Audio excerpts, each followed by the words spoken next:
আসসালামু আলাইকুম, আমি রনি চলে এসেছি আপনাদের আজকে লাচ্ছা সেমাইটা দেখাবো।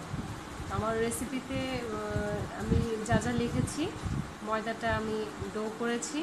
ডো করে এটা হচ্ছে ডালডা, তেল এবং কর্নফ্লাওয়ারের যে মিশ্রণ এটার মধ্যে আমি এটাকে প্রায় 15-20 মিনিট যাবত ভিজিয়ে রেখেছি। ভিজিয়ে রেখে অনেকেই অনুরোধ করেছেন কিভাবে প্যাঁচটা দেখানো হয় সেটা দেখানোর জন্য, তো আমি সেটা দেখাবো আজকে। তো আমি যে গোলাটাকে ভিজিয়ে রেখেছি সেটাকে এখন আমি ডোনাট শেপ করেছি। এখন এটাকে অনেকটা হাতের বালা বা চুড়ির মতো করে আমি এটাকে করব। এখন 2 হাত ভালো করে হাত পরিষ্কার করে নিতে হবে, তারপর 2 হাতে কাজ করতে হবে। ভালো করে খেয়াল করেন, সুন্দর করে আস্তে আস্তে জিনিসটা গোল হয়ে যাচ্ছে।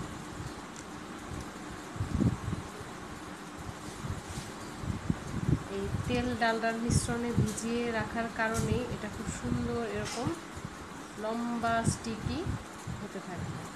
এরপর আমি বলেছি বাংলা চারের মতো ভাজতে হবে। এটাকে কিছুক্ষণ ভিজিয়ে রেখে রেখে কাজ করতে হয়। তো আমরা যতগুলা ডো করেছি একটা করে ভিজিয়ে রেখে বাকিগুলো করে আস্তে আস্তে, এটা হচ্ছে আমি 2 কালারের একটা লাচ্ছা সেমাই করতে চাচ্ছি, হোয়াইট এবং একটুখানি অরেঞ্জ কালার দিয়েছি। তো আমি দুটো ছোট ছোট ডো নিয়েছি, একটা হোয়াইট এবং একটা কালারিং। তারপরে দুটো ডোনাটকে একসঙ্গে রেখে দুটো রিং বানিয়ে তারপর একসাথে দুটো রিং পেঁচাচ্ছি, তাতে আমার এরকম 2 কালারের হয়ে যাচ্ছে। 4-5 বার প্যাচ দেওয়ার পরে দেখেন আস্তে আস্তে জিনিসগুলো চিকন হয়ে আসতেছে। এই কাজটাই করতে হবে আমাকে, যতক্ষণ না একদম সুতার মতো একদম চিকন হয়ে আসে।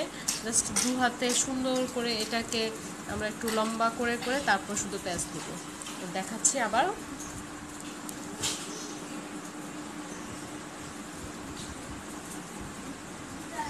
আমরা আরেকটা রিং নিলাম, লম্বা হয়ে যাচ্ছে। আবার বাংলার 4 হয়ে গেছে।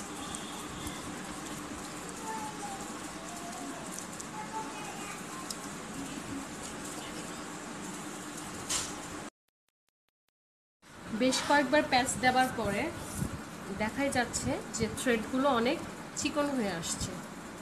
তো আমরা প্রায় শেষের দিকে চলে আসছি।